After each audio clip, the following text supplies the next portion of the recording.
Európska únia chce čítať všetky naše súkromné správy. Toto nie je vtip ani žiadna konšpirácia. Ide o nový zákon navrhovaný Európskou komisiou, ktorý má prinútiť všetkých poskytovateľov online služieb, teda WhatsApp, Messenger, Signál, Telegram, Gmail a tak ďalej, skenovať všetky súbory a správy, čo odošleme, uchovávať ich kópie a záznamy a poskytovať k ním neobmedzený prístup európskym a národným orgánom, kedy len si zmyslia. Toto platí aj pre end-to-end šifrované komunikácie. Teda tie, ktoré sú šifrované priamo vo vašom zariadení a nevie ich prečítať ani poskytovateľ služby, len vy a odosielateľ. Teda to, čo používa napríklad Threema, Signál alebo Telegram. A chcú to spraviť tak, že priamo vo vašich mobiloch bude nainštalovaný mechanizmus, ktorý bude skenovať všetko, čo odosielate ešte pred odoslaním a tým pádom obchádzať end-to-end šifrovanie. Návrh oficiálne nazvali Návrh o stanovení pravidiel na prevenciu a boj proti sexuálnemu zneužívaniu detí. Teda ako to zvyknú robiť, šikovne to obalili do niečoho šľachetného, teda v tomto prípade boj proti zneužívaniu detí, aby keď sa náhodou nájde niekto príčetný, kto bude hlasovať proti, tak ho budú môcť mainstreamové denníky rozniesť v kopytách s titulkami typu ten a ten je proti ochrane detí. Aby zákon prešiel, ho musí schváliť Európska rada, ktorá sa skladá z 27 zástupcov 27 členských štátov. Predbežne sa vyjadrilo 19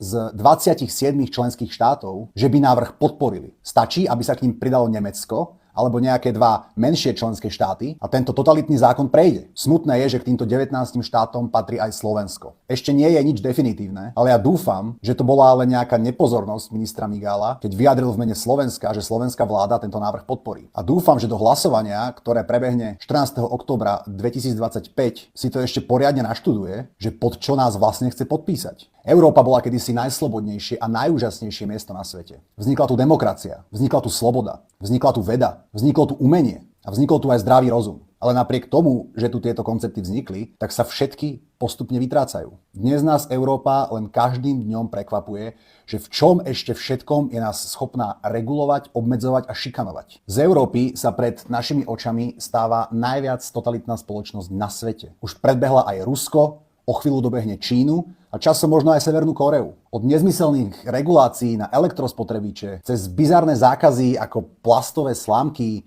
Green Deal, až po zatváranie ľudí za názory a kritiku politikov sa chystáme preraziť ďalšie dno a vzdať sa aj posledného kúsku slobody, ktorý nám tu v Európe ostal. Prosím, robte, čo je vo vašich silách, aby sa Slovensko nepridalo k podpore tohoto totalitného, fašistického, otrasného návrhu.